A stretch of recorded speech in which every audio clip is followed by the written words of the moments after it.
Episode 66, The Church in the Dark Ages, Part 4, Boethius.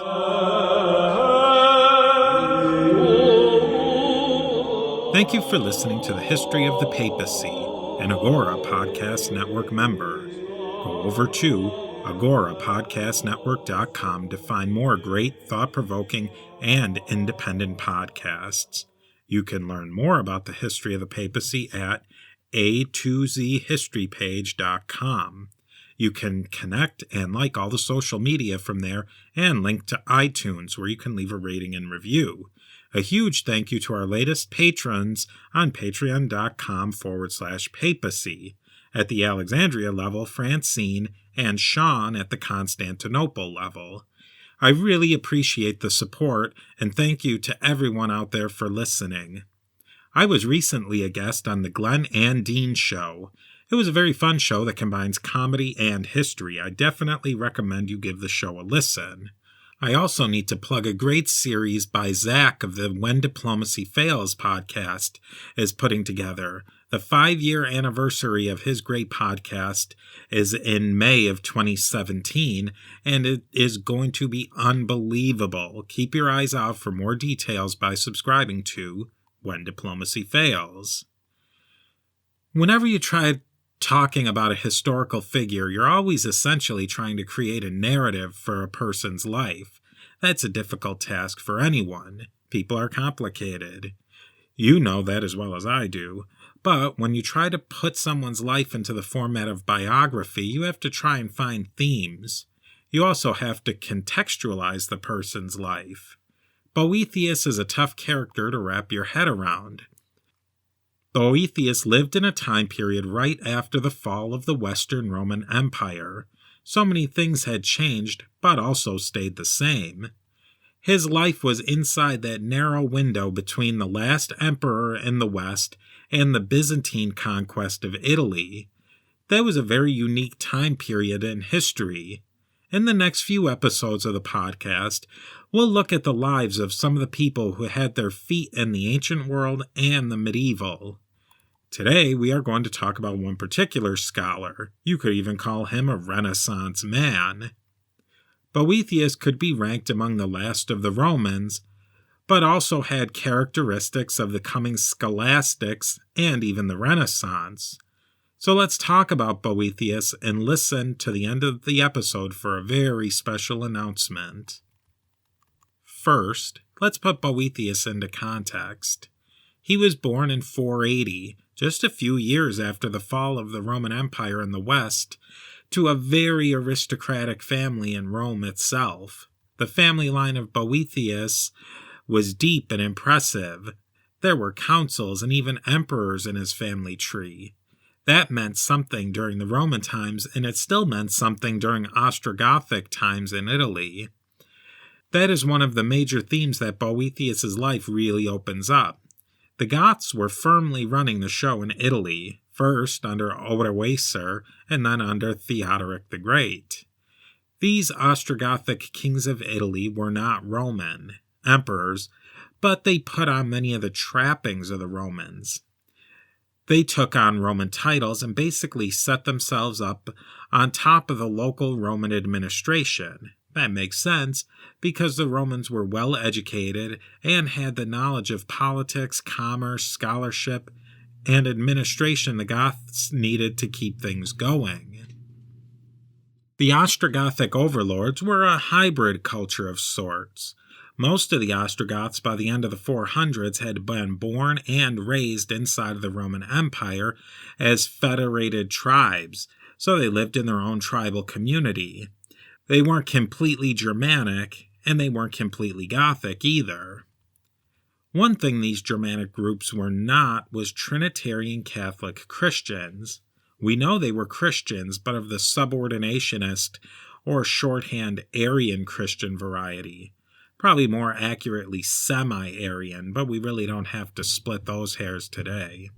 We just need to understand that they were a distinct Christian group with differing ideas on key doctrines. That was a defining difference between the Goths and the Romans.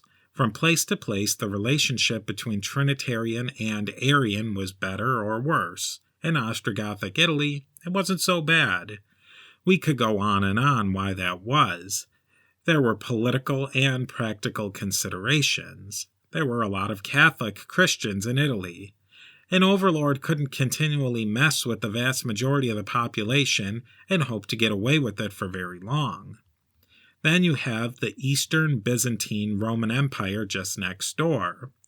It was always a concern that they would come back to Italy to make a go at making Rome a part of the Roman Empire again.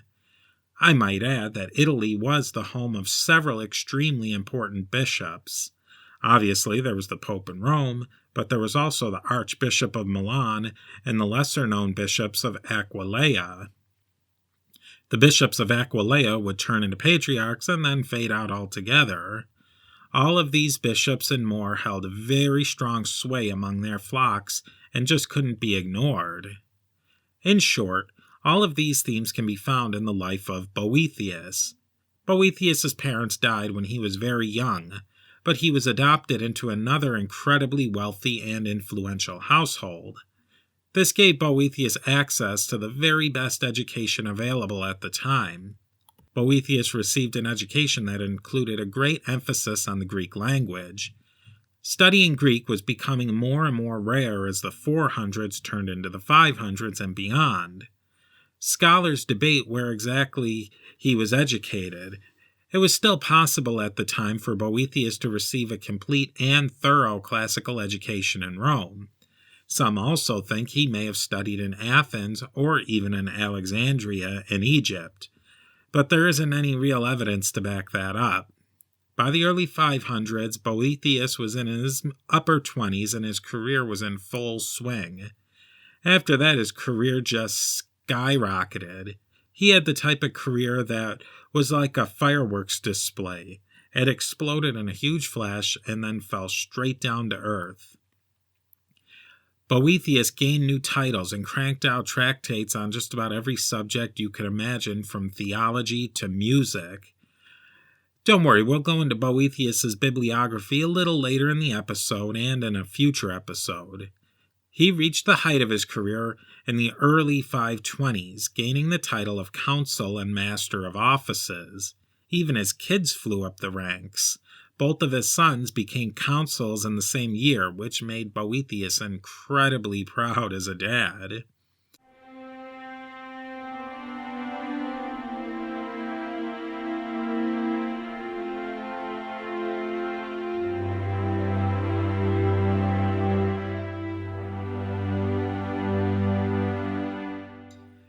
You have the meteoric rise, the narrative arc straight through the roof, and then the inevitable and terminal velocity decline.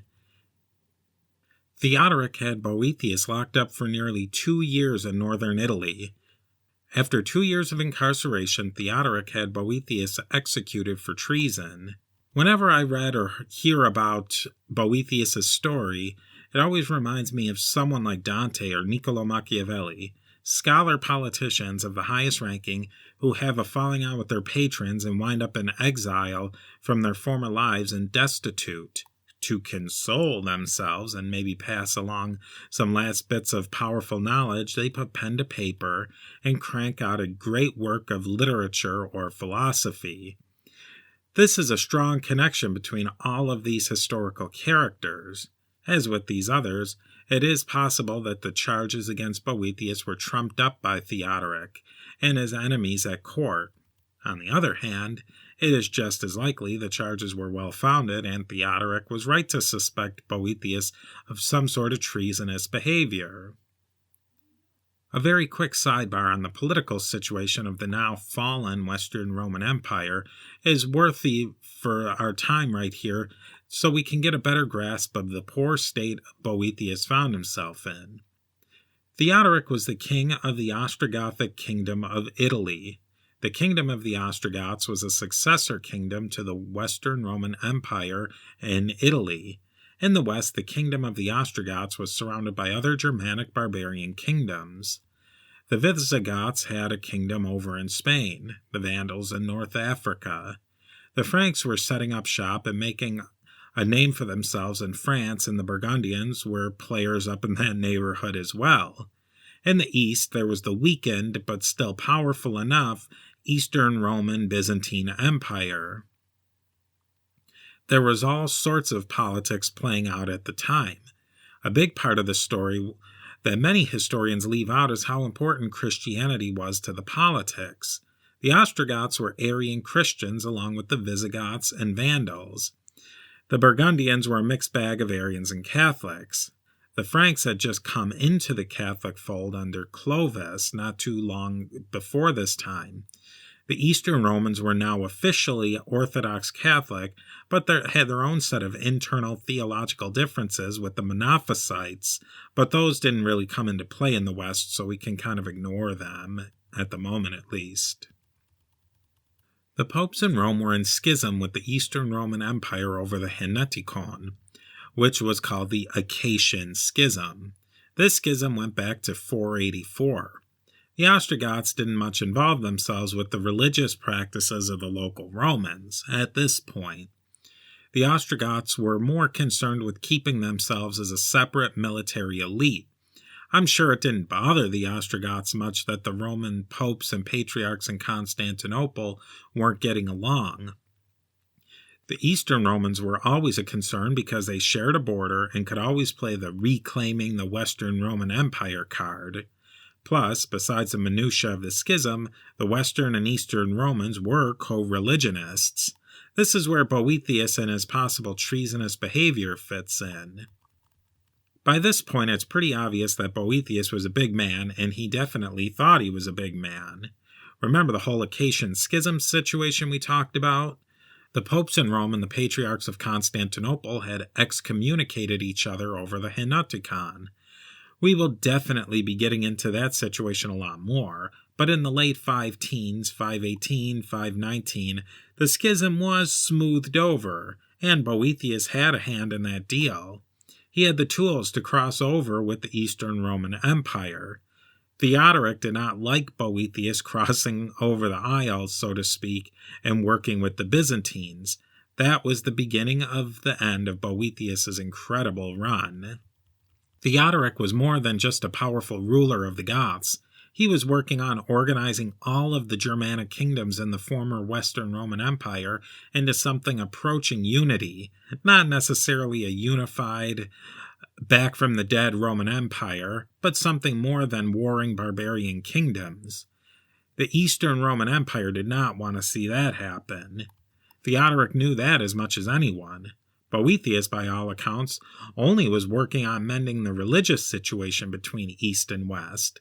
Theodoric saw this rapprochement with the Byzantines as nothing more than straight-up treason. Theodoric very well may have had a few religious objections as well. The Goths and Theodoric were Arian Christians, and Theodoric had plans to push Arianism much harder than the Ostrogoths had in the past, possibly even planning on starting up a persecution of Catholics. All of these problems and more sealed Boethius's fate. He was locked up in Pavia, northern Italy, for 2 long, cold, hard years. At the end of those 2 years, Boethius was executed by Theodoric for treason. Many of Boethius's friends and family turned their backs on him. Even Boethius's wife was left destitute. Not a very happy situation at all. Although Boethius may disagree, for posterity, his incarceration had quite an upside. During the last 2 years of his life, Boethius wrote the last great piece of antiquity, literature piece, which turned into being the first great work of Middle Age literature. Boethius's biography is astounding for someone who probably didn't reach the age of 50. His greatest work was his last title, The Consolation of Philosophy. This work was written during Boethius's final 2-year incarceration, basically a time where he had to just stew and wait to be executed. This is where ideas that were floating around in the ancient world, like the Wheel of Fortune, were really fleshed out. We're talking about the idea that when people are riding high at one point, usually fortune's wheel spins around and knocks them on their backside. If you think about it, this is one of the most important archetypal themes in Western philosophical thought, which has saturated into every aspect of the culture, especially entertainment. We love, or at least are drawn to stories like Moth to the Flame like this. The narratives are endless. Just recently, there was the Bernard Madoff story, stockbroker to the stars to complete destitution on his way to jail. Celebrity actor is winning Academy Awards one day, the next day they're all methed out and penniless. Western thought just doesn't have the idea that someone can be on top of their game forever without falling down. The consolation of philosophy is a combination of prose and narrative writing. Each chapter starts out with a bit of prose that is further explained by a narrative writing section. The text is written as a discussion between Boethius himself and the personification of philosophy in the form of a woman. The part that has interested and perplexed scholars in the modern age is that there is nary a mention of Christianity at all in the text, pretty much zero. Each generation of scholars kick back and forth on what this could mean. Maybe Boethius completely rejected his Christianity at the end and became a full-blown pagan scholar. Maybe Boethius was never really Christian at all, but used the prevailing religion as cover for his old-school paganism. It is also possible the Consolation of Philosophy was intended to be a philosophical treatise, and Boethius didn't need to add Christianity to a book on philosophy.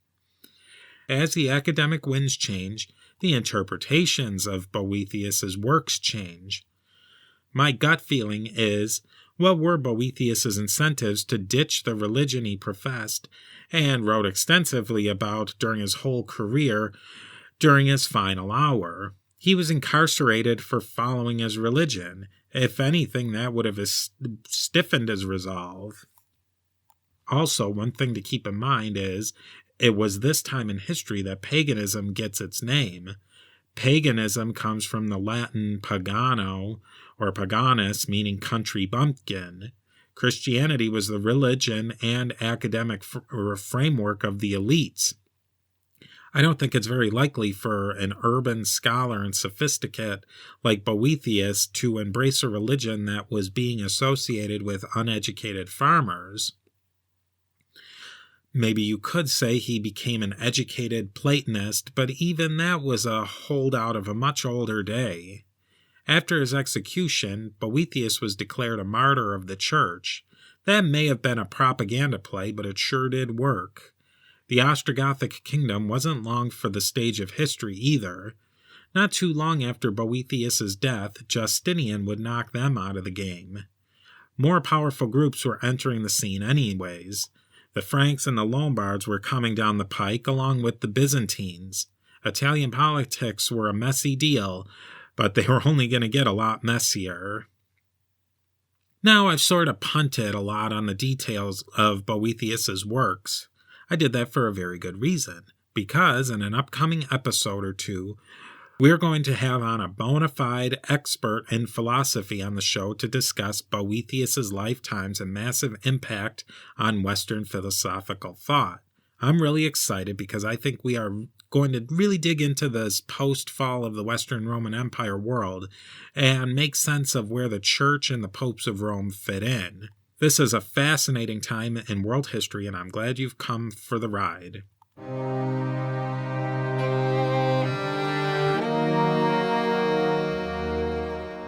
A huge shout out to our Constantinople level patrons on patreon.com/papacy. Regan, Sandy, Andy, Paul, Dr. Jeff, Robert, and Sean, as well as our Alexandria level patrons Chris and Francine. I have a very special and exciting announcement. In early June 2017, exactly one day after the release of this episode, I will launch a brand new podcast series called Beyond the Big Screen. This is a very unique project in podcasting. There is nothing quite like it.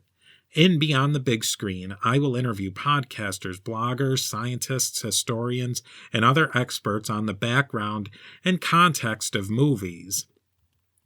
I know I am not alone in that after I see a movie, I almost immediately start Googling to find out what is the real story behind the movie. If the movie was based on a book, how did the movie line up with the book? What was the historical background of the movie? Why did the filmmakers include some details, drop others, and even make up some events? There is so much more to what we see on the big screen, so that is why we are going to go beyond the big screen in this new series. I really think you will enjoy it. To see updates, release details, and keep up with the show, I encourage you to go to and like Beyond the Big Screen on Facebook by searching for Beyond the Big Screen and Twitter at Big Screen Beyond. If you have a movie you'd like for us to take a deeper look at, you can contact me through Facebook, Twitter, or through email at steve@a2zhistorypage.com. I'm really excited about this new series, and I hope you will join me in going beyond the big screen. I really appreciate you taking the time to listen, and I look forward to seeing you on our next step on our trip through the history of the popes of Rome and Christian Church.